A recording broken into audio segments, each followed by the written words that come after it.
What is cracking with you, YouTube? Shout out to the PAG.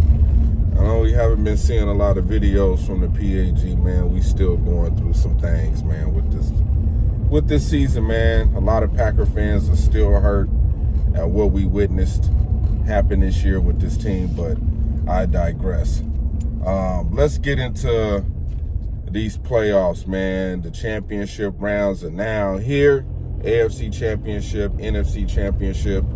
Two big games. But let's take a step back and talk about the games that went down. Of course, the Kansas City Chiefs beat the Jaguars. Patrick Mahomes, had that was a gutsy performance out of him, winning that game, playing hurt with the bad ankle. Some people say it was intentional, but hey, that's sports. Players get hurt. I don't know, man. Trevor Lawrence, first playoff game. I pretty knew he wasn't going to win that game. A lot of people knew he wasn't going to win that game. I mean, it could have been an upset, but nope. Patrick Mahomes back in the AFC Championship for the 5th time in a row. He's going to try to win another championship. He's my MVP for the season. I think he should win it. He's had a great year, especially after that performance, gutsy performance against the Jaguars. I think the writing is all on the wall for that, for Patrick Mahomes to win MVP. He's facing off against the Cincinnati Bengals. The Bengals beat the Buffalo Bills. We got to see a poised Joe Burrow operate like a fine-tuned machine in the pocket with that terrible offensive line. And he had a real good performance as well against the Buffalo Bills. And, the Buffalo Bills, the whole Damar Hamlin situation, and, let me see if I can get up in here. They had that whole situation with him, and it was bittersweet to see the Buffalo Bills go out how they did. A lot of bettors, or a lot of the betting line was on the Buffalo Bills to win the Super Bowl this year, and a lot of people lost their money, man. A lot of people lost their money on that, so that's over with.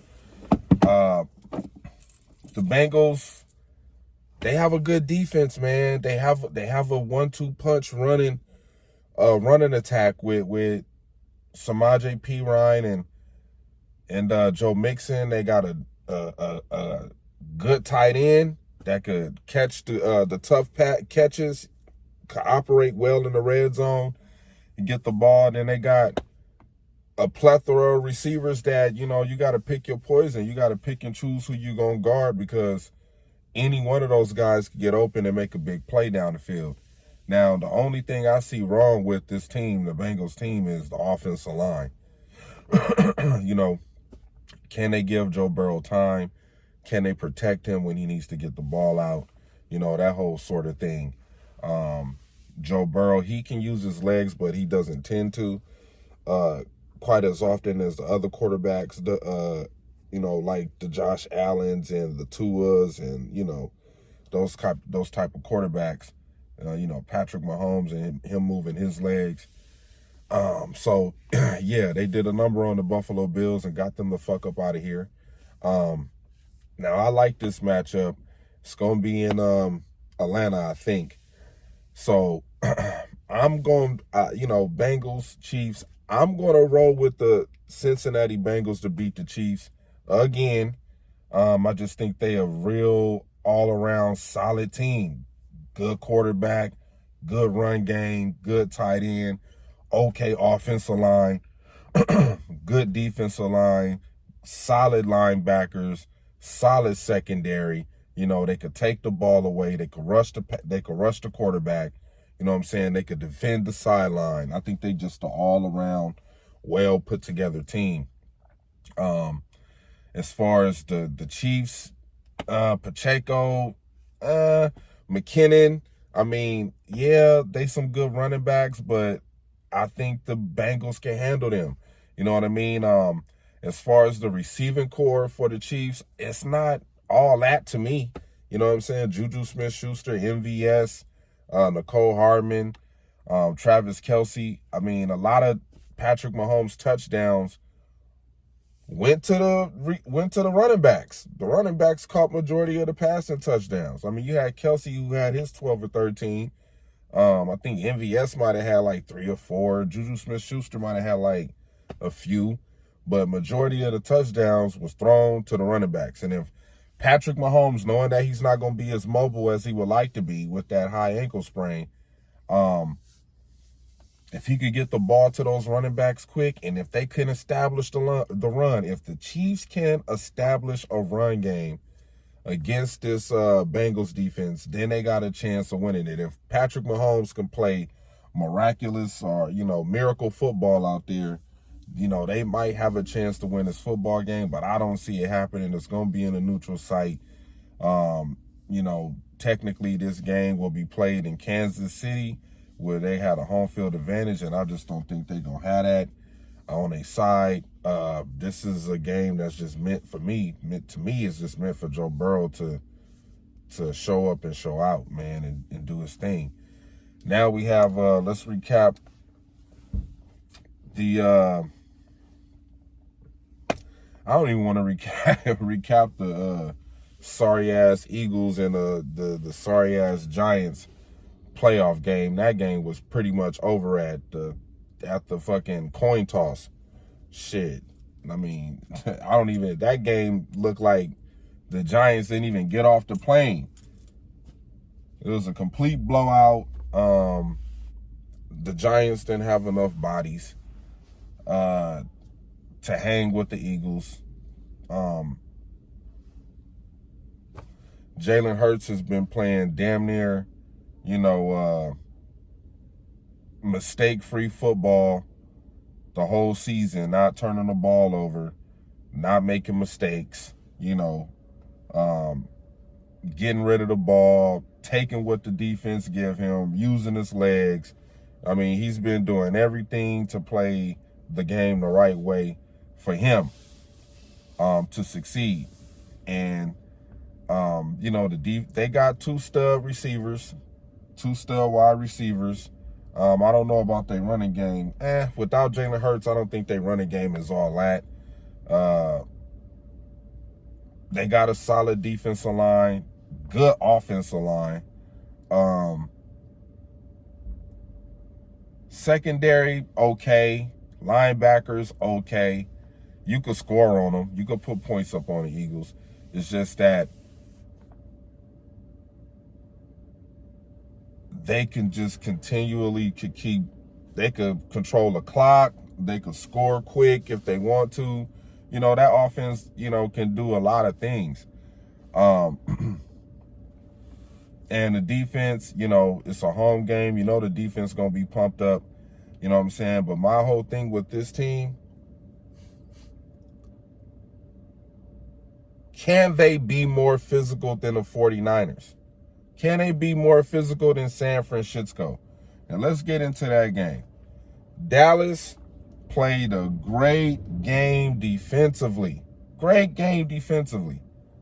In the first half.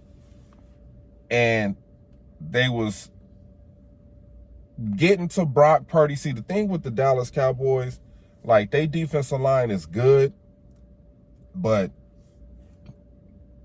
quick. They real quick. They got a fast defensive line. They don't have the size. They kind of small.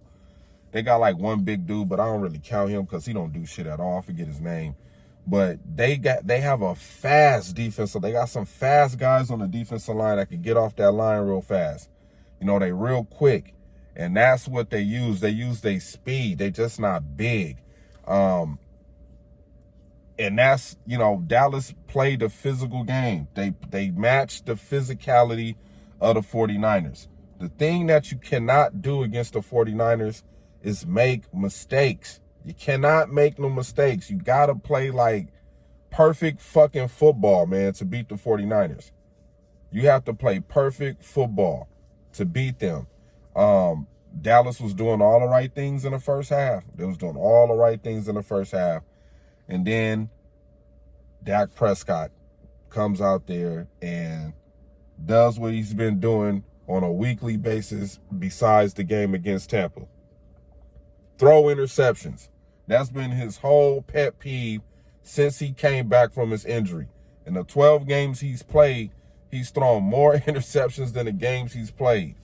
You know, you can't do that, man. You cannot give the ball to the other team like he did, especially playing in a high school defense that they was playing against Dak Prescott. They played in a basic cover 3 zone the whole game and just let they pass rush just out physical, they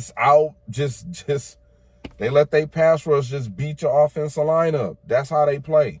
That's how the 49ers play. We're going to be aggressive on your offensive line. We're going to be more aggressive. And that pressure, constant pressure on the offensive line started getting Dak Prescott rattled. Dak was doing a lot of smart shit in the first half. He was being patient, getting the ball out to the running back in the flat to move the chains, because that's what all you got to do in the cover 3 is throw the ball in the flats.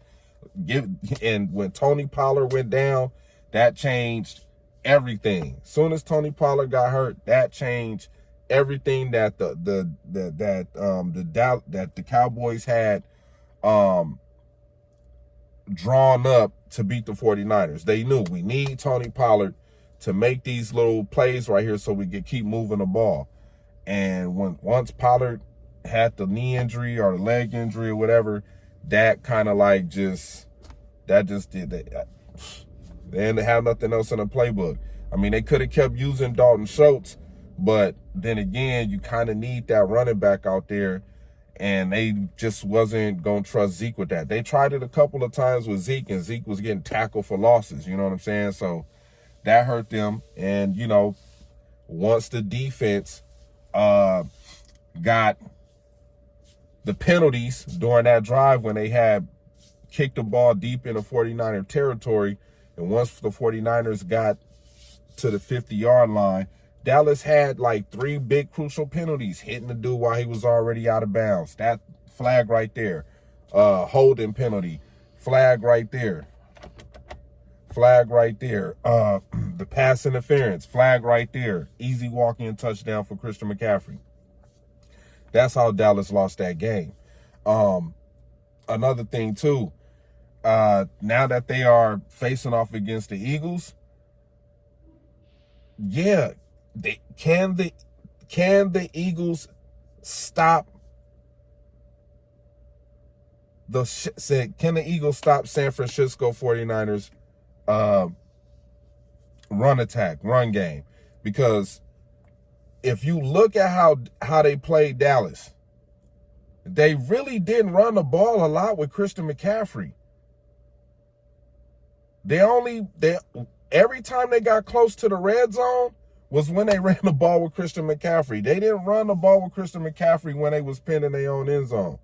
They was giving the ball to Debo. They was trying to get the ball to Kittle. You know what I'm saying?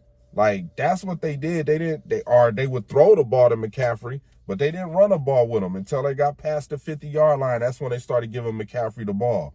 So if the Eagles can slow down the Kyle Shanahan run attack, running the ball with the receivers, running the ball with Christian McCaffrey, you know what I'm saying? He'll get the ball to Kittle. Kyle Shanahan to hand the ball off to Kittle. If y'all could just stifle the 49ers run game and not let Brock Purdy, you know what I'm saying, make big plays in big moments, then the Eagles got a chance to win. But just looking at this pattern of quarterbacks that Brock Purdy has faced off against, it's telling me something. Now just hear me out and listen closely. Brock Purdy has beat Geno Smith. Brock Purdy has beat Dak Prescott. Now Brock Purdy is facing off against Jalen Hurts. And I'm going to just leave it right there. Let that marinate on your mind. So, yeah. With that being said, I mean, shit, if the 49ers can slow down Jalen Hurts, you know what I'm saying, not let him run out of the backfield for big yards with his legs, you know, having him, the pass rush getting to him before he can use his legs. Fred Warner is a monster. I don't know how well Dallas Goedert is going to do. I mean, shit, Schultz caught a touchdown pass in the game, but against the 49ers, and then he just disappeared. So if Dallas Goedert can make plays, and if the Eagles can stop Greg Kittle from making plays, whatever his name, George Kittle, Greg Kittle, I always get that shit flipped mixed up. But if they can stop Kittle from making plays, and Deebo Samuel and Christian McCaffrey and Brandon Ayuk, you know what I'm saying, and the other guys on the squad, you know what I'm saying, and I forget the other running back they got, man. The other guy, he ran the ball quite a bit too. I forget his name. But yeah, if you can stop that run game, the Eagles got a chance to win the game, and they can't make no mistakes. So with that being said, knowing that the Super Bowl in Arizona, that's with the hometown of Brock Purdy, I'm going to go with, and this is no disrespect to the Eagles fan base or anything like that. Y'all had a great year, you know what I'm saying? But I'm rolling with the San Francisco 49ers to upset the Eagles and face off against the Cincinnati Bengals in a Super Bowl 23 rematch against the Cincinnati Bengals facing off against the 49ers. I don't know why the NFL want to keep putting the 49ers in the fucking Super Bowl. If they do get there, I mean, they done been to numerous playoff games and lost. They done been to a few Super Bowls, played against the Ravens and lost with Colin Kaepernick, played against the Kansas City Chiefs and lost to Patrick Mahomes. And now, you know, if they beat the Eagles or go out there and beat the Eagles, hey, now we will have a rematch of Super Bowl 23 Bengals against the San Francisco 49ers. But hey, it could be other things too. There's still some narrative out there where the Kansas City Chiefs can face off against the Eagles. Andy Reid facing off against his old team. You could, the Bengals against the Eagles would be a good Super Bowl as well. You know what I'm saying? I ain't even gonna cap on that. You know what I'm saying? It could be the Chiefs against the 49ers again. We could have that. You know, so hey, it's a lot of parody, a lot of narratives in that's going on this weekend. But my Super Bowl pick, in my opinion, I think it's going to be the Bengals against the 49ers. And this video then went way on too long enough, man. Yeah, I'll see y'all, man.